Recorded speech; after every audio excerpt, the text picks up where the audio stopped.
Here it goes. I know I'm not depressed or angry or coming into this with any kind of problem or issue. Just, this isn't going to be a vlog. This is just going to be a voiceover for the channel, which I've added since I began doing these, all of these, whether it's for vlogs or my radio stress test, or I even have a couple of video voiceovers that are already on the channel. So this is going to be something that, for whatever reason, I feel inspired to do these. So that's what I'm doing. If you're wondering, why are you talking so slowly? It's because I'm trying to improve on these as I do them. And of course, as I listen to them back, there are things that I feel I want to improve on. I'm not going to get so completely in my head about it to the point where I don't even make any videos or things like that. But if I can get into a better practice of making videos and doing video content for you, I'll do that primarily for myself to begin with, but also because I'm sharing this with other people that could be listening. And so while I won't edit and I don't write a script and things of that nature, it's important that when I can, if I can, to the best of my ability to do these, that I do them. So in terms of what's on my mind, I talked about the inspirations that I had growing up in Minneapolis in the 80s and 90s. And in terms of social media and where we're at right now, I would say that a lot of the inspiration I get is from the things that I've actually seen on YouTube since it began back, I want to say probably around 2006. And in that time, there has been a bunch of people that have come. Some have gone, sometimes to different places. Some have upgraded and become professional vloggers. Some might even say influencers. And since this began as far as YouTube, there's also been other platforms as well. There were some along the lines like Vine, Periscope, Facebook, obviously. MySpace never really had anything in terms of videos, but there were video site sharings, places like Live Video. So it's transformed over that period of time since about 2006. And so when I talk about my inspiration growing up, I also mean to, or should bring up the people that I enjoy through the years and even to this day.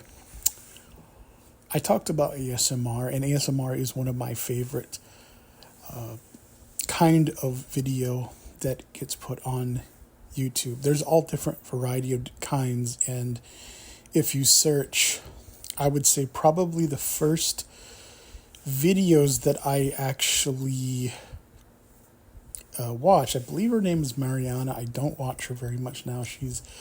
I believe she's Russian, and she has done them. I mean, she has a huge channel now. I'm not saying who began it or started. I'll say the person for me who started it was Bob Ross.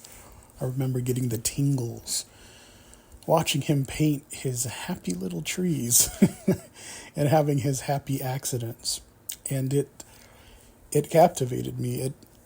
It was one of those things that no matter what I was doing, if I was at home and maybe I was laying on the couch and who knows what I would be into, and I would just be leaning back, be upside down on the couch, if you know what I'm talking about, and a TV show back then would come on, something that, I don't know, apparently PBS was on, because that's where he had made his, and sometimes it'd be on a lazy Saturday or Sunday or something like that, and I would just be watching and I would just be captivated by him creating this entire world through his art, through his painting. And he just had a very soothing and very, very calm voice about the whole thing. And it didn't really matter what else I thought I was thinking, or I actually was thinking. I was sucked in. I was immediately captivated by that.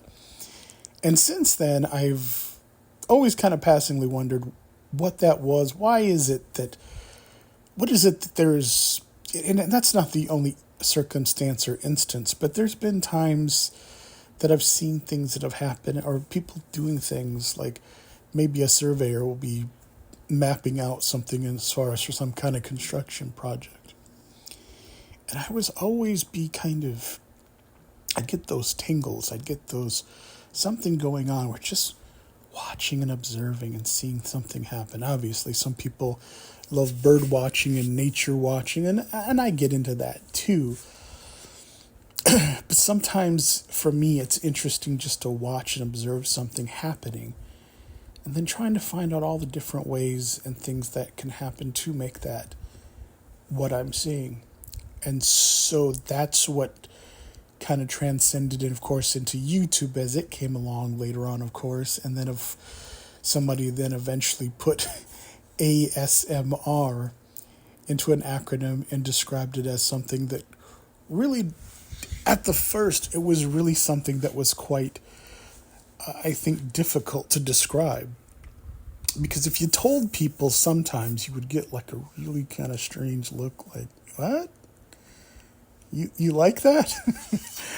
and I think when it comes to ASMR, just like I've mentioned in the past, as far as with my voice video vlogs or whatever, and content that I put up, but not everything is for everyone, and sometimes, it takes all different kinds for all different kinds of people. So I don't think there's really any one kind of ASMR that maybe works for everyone else. If someone's listening that's into ASMR or whatever, I don't plan on trying to tag anybody. As far as I remember in the heyday at one point when that used to be kind of a thing and it was entertaining, but there is also things that have happened since then, which, sometimes I think tagging people and trying to get them to respond in a certain way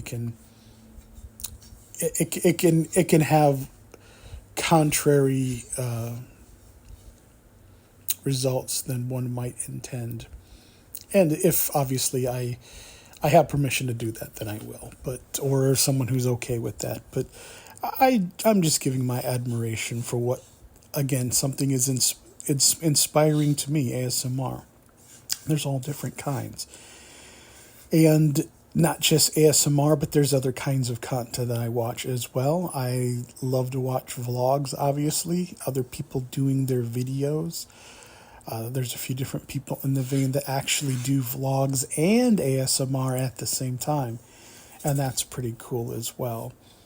I particularly like things as far as learning, whether it be mechanics or it be something as... my mom likes watching arts and crafts and putting things together, and that's her thing.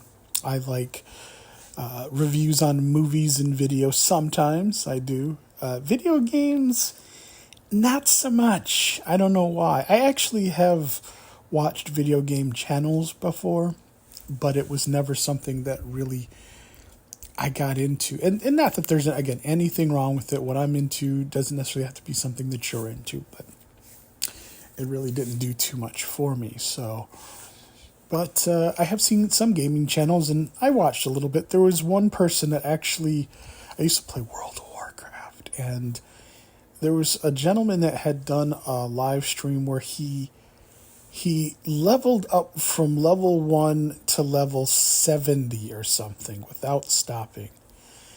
And if you're familiar with World of Warcraft, then you'll probably know what I'm talking about in terms of what kind of achievement that is. Now, through the years, certain progressions and things like that for World of Warcraft had changed, so while it's still, I would think, even to this day, can be kind of an accomplishment depending on when, where, and how you do it. I don't play at all anymore myself, and whatever, but it's in one sitting from 1 to 70, which used to be the cap. I'm sure it's changed to something else or other now.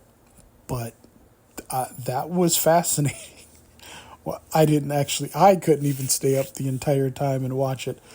But it was pretty impressive watching this guy's name was, I think his name was Jeremy. And he did like, I think 72, and he did fall asleep sometimes, which he wasn't supposed to do, but he didn't stop playing, and he would actually make it through to 70. I thought one of the things that was like really like funny and kind of cool is that people that were watching him, if they figured out where he was and stuff, because in World of Warcraft you have different servers. So while it's all one game, you can play, it's an MMO, massive multiplayer online. Not necessarily are you playing in the exact same place as someone else. They have different worlds, which they call servers, for different populations and to keep everyone happy. But it was fun. It was great. I enjoyed it. And I also enjoyed the fact the interaction that he would get from people who would, when he was stumbling or struggling, would come in and try to help him out and stuff. And that was pretty cool, especially towards the end.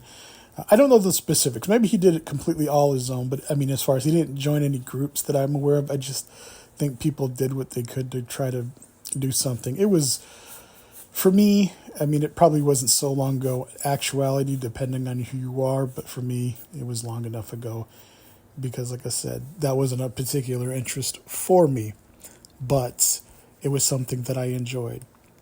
I also like hobbies. I also like specific interest. I think the most popular are probably dogs and cats and kittens, things like that, and pets. That is not my cup of tea. I don't hate animals. I don't specifically have a love for affection for any one kind of animal. I don't have any pets. And some people would probably go, whatever. I do not have any pets. I do everything I can to take care of my mom and take care of myself, and that is pretty much that's pretty much where I'm at.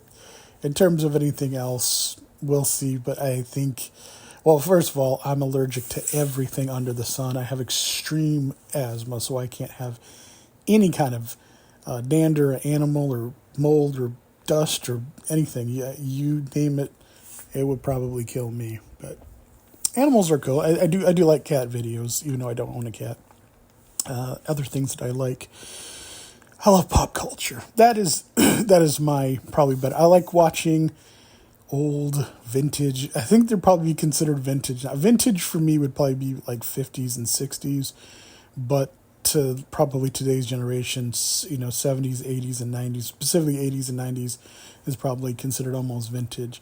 Classic, and then I think there's vintage. So I it's not official, I don't think, but I think that's kind of the chronological order or progression or whatever. But I love listening to old commercials sometimes, bring back memories, bumpers, promos, things like that, because my bread and butter or my profession that I, went to school for was radio broadcasting. So I love it. And I like specifically radio as opposed to television because, like I've said before, I have the face for radio. And I'm sure you can figure that out if you don't know exactly what it means and it's referencing. But radio is not necessarily any easier just because people can't see you. That's why I did the stress test that I have done as well, because while it probably is like, who the heck wants to really listen to anything for 4 hours of anyone rambling on and talking? That's a good point. But keep in mind, if you can keep content coming and you can actually speak and be coherent, to any degree, it's primarily for me considered a stress test because, first of all, let's see how long you can go. In a traditional sense, as far as radio, that's my background of study.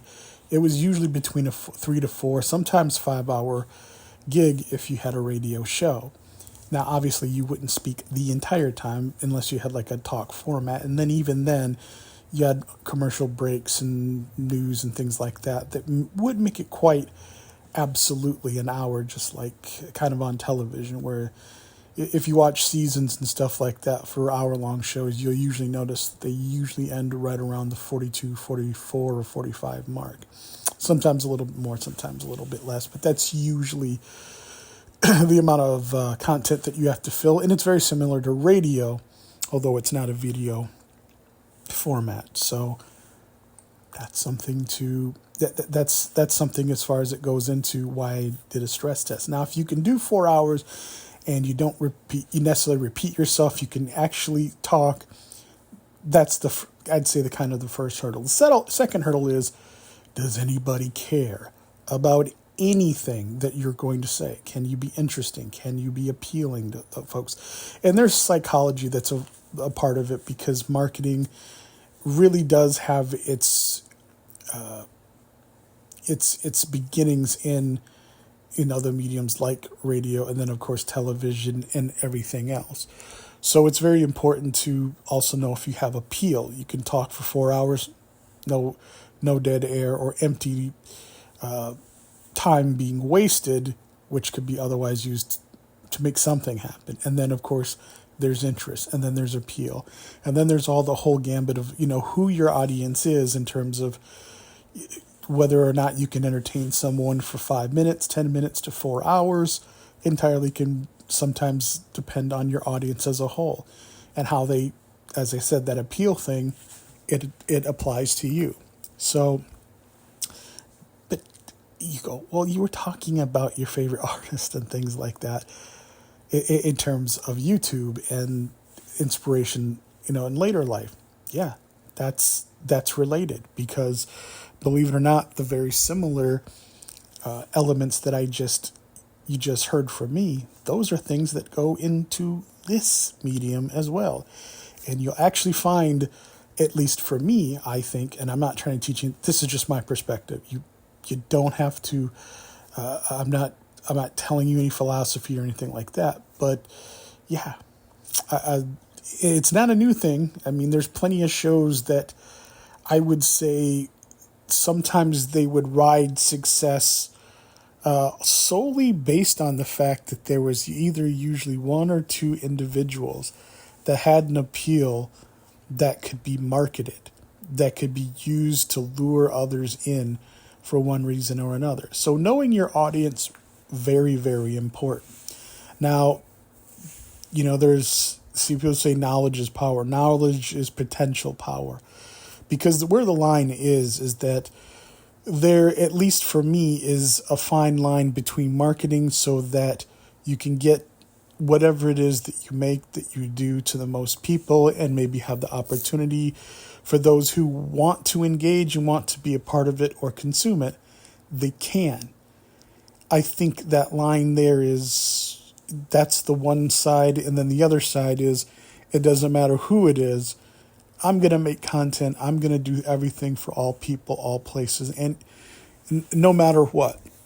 And that whether you actually want or are interested in what I'm saying, I'm going to convince you otherwise, manipulate, and almost to a degree force you through trickery or guise or something like that.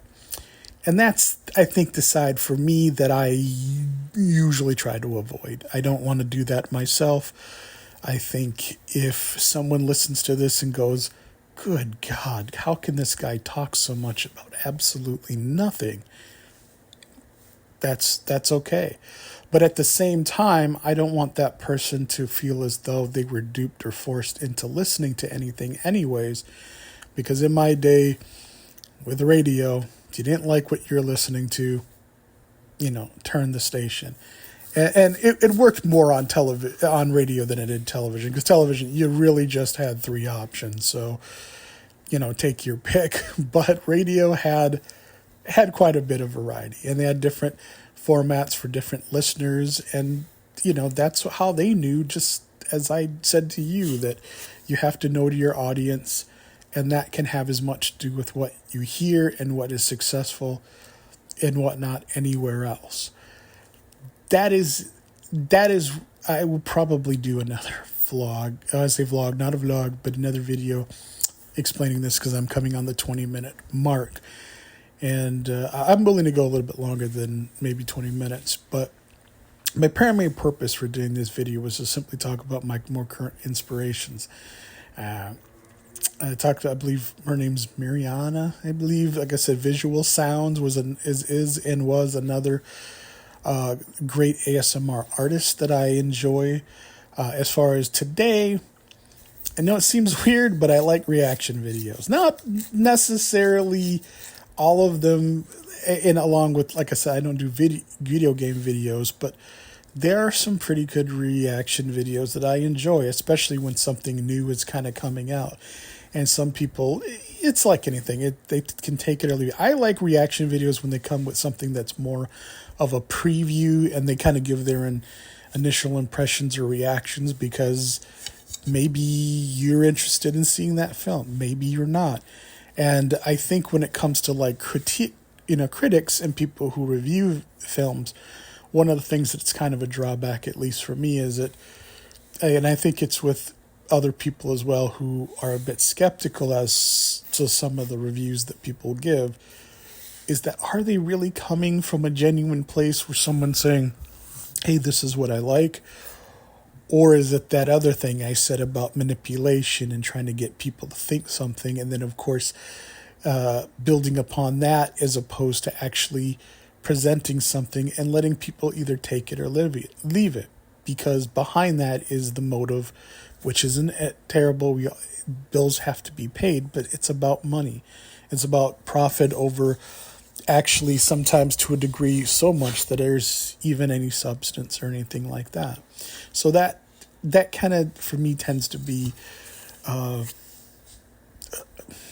something that diminishes. It's a drawback. It's everywhere.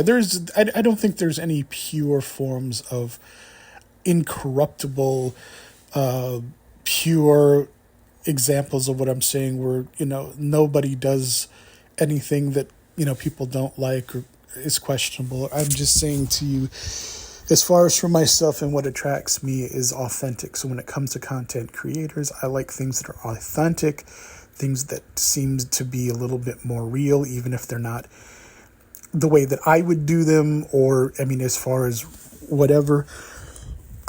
Reality is tough. Life is tough. And the way that we present ourselves is to try to put our best foot forward and to put on, what we can muster as the best of us. And I have a problem with that. That's fine. But sometimes what if they're the rest of us, and as best that we can get our stuff together, sometimes there's also the term influencer, which is, I think, bore out of the same medium that I was talking about before, YouTube, and then later Twitter, of course, and whatnot, Instagram, that kind of thing. And those are all great things too, but like I said, am I sure that it's something that relates to me, that I can identify with? And even when I watched Star Wars and Star Trek all the way back, which are completely fictitious, that aren't in any way, shape, or form real.